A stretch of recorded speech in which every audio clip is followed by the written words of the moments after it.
En politique ecclésiastique, on peut noter que l'idée de ces deux variantes de la représentation ont été fortement mobilisées au moment du schisme et du mouvement conciliariste, avec pour résumer et caricaturer une partie du mouvement conciliaire qui défendait l'idée que le concile représentait l'Église en tant qu'il l'incarnait, avec une variante de la représentation identité, alors que le pape n'en était qu'un représentant par délégation, qu'un mandataire, en quelque sorte, ce qui était évidemment vivement contesté par les tenants du pape.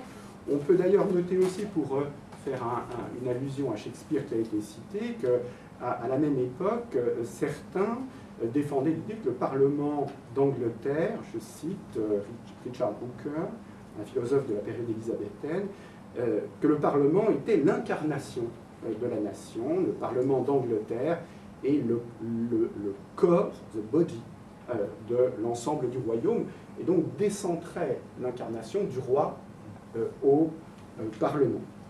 Et d'une certaine manière, on pourrait dire que les différences entre les révolutionnaires américains défendant une représentation des intérêts et les révolutionnaires français insistant sur l'Assemblée générale sur l'Assemblée nationale comme incarnation de l'intérêt général au-delà des intérêts particuliers, rejoue aussi ce dualisme entre une représentation mandat et une représentation incarnation. D'où deux premières questions à Roger Chartier.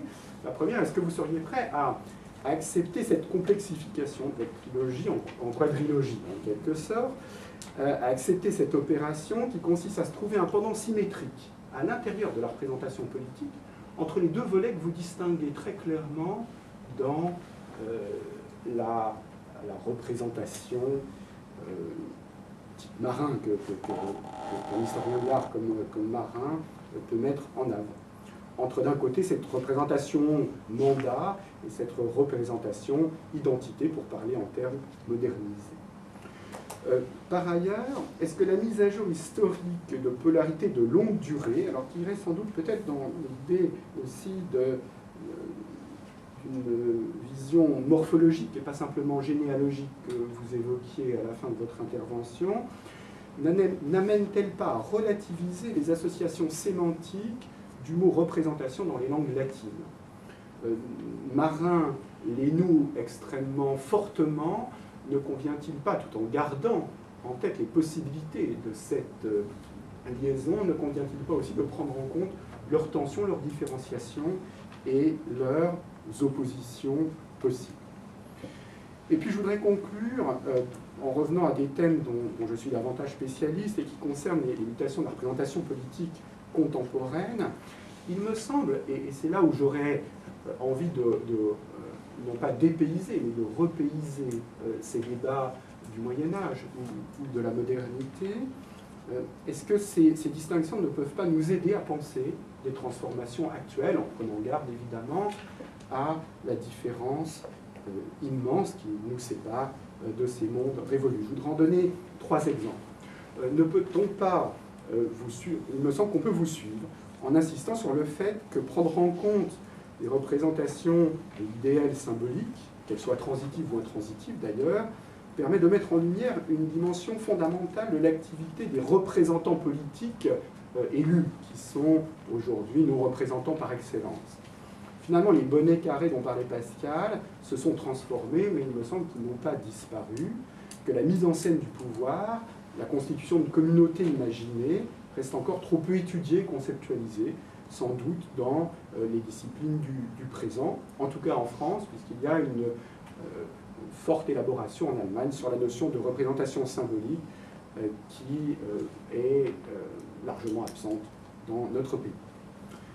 Deuxième exemple, est-ce que croiser la dialectique de la représentation transitive et de la représentation intransitive d'un côté, et puis de la représentation mandat et de la représentation identité de l'autre, ne nous permet pas de mieux comprendre la fonction performative, voire démiurgique, du délégué ou du représentant élu?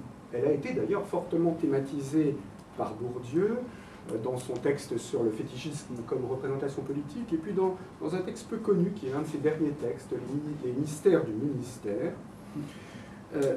De façon plus implicite, elle sous-tend d'ailleurs, sans être réfléchie conceptuellement, une partie de la sociologie politique qui s'inspire de Pierre Bourdieu aujourd'hui. Il me semble que dans ces deux exemples que je viens de citer, on pourrait mieux conceptualiser ce qui ne se réduit pas au mandat dans l'action des mandataires élus, et prendre en compte d'autres dimensions de la représentation qui sans doute renvoient à d'autres réalités que celle de la simple élection. Et puis, le troisième exemple que je voudrais évoquer pour le présent, il me semble que dissocier potentiellement ces sens de la représentation en français évite les courts-circuits conceptuels qui tendent trop souvent à donner aux représentants élus le monopole de l'incarnation du peuple, le monopole tendanciel de la production de la représentation de la communauté, et le monopole tendanciel de la fonction performative ou démiurgique de constitution des groupes et des collectivités. Trop souvent, parce qu'on lit représentation, au sens de la représentation de la mise en image, et la représentation au sens de l'élection, on tend à penser que seuls les représentants élus ont des représentations et font jouer les représentations de façon performative. Pensons par exemple à ces militants d'Occupy Wall Street, ou des indignés qui criaient à la fois « nous sommes les 99%» et qui dans le même moment récusaient vigoureusement de parler au nom de qui que ce soit, qui disaient qu'ils n'agissaient qu'en leur nom propre. Comment interpréter cet apparent paradoxe? S'agit-il seulement d'une contradiction performative?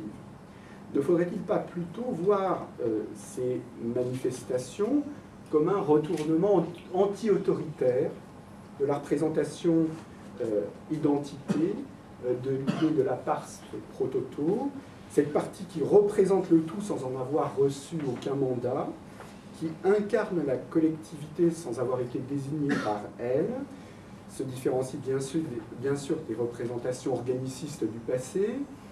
La représentation identité a nourri de multiples métaphores organicistes, l'image du corps et de la tête en étant la plus importante, l'exemple le plus répandu.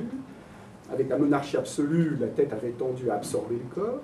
C'est cette vision de la représentation absorption qu'avait pu théoriser Hobbes avec sa figure du Léviathan.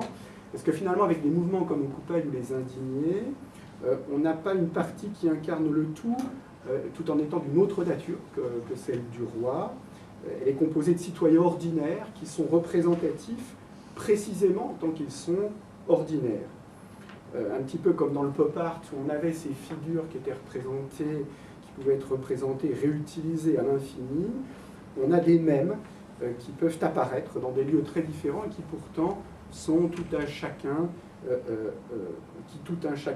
qui chacun se ressemble aux autres. Sauf bien sûr aux 1%, aux élites.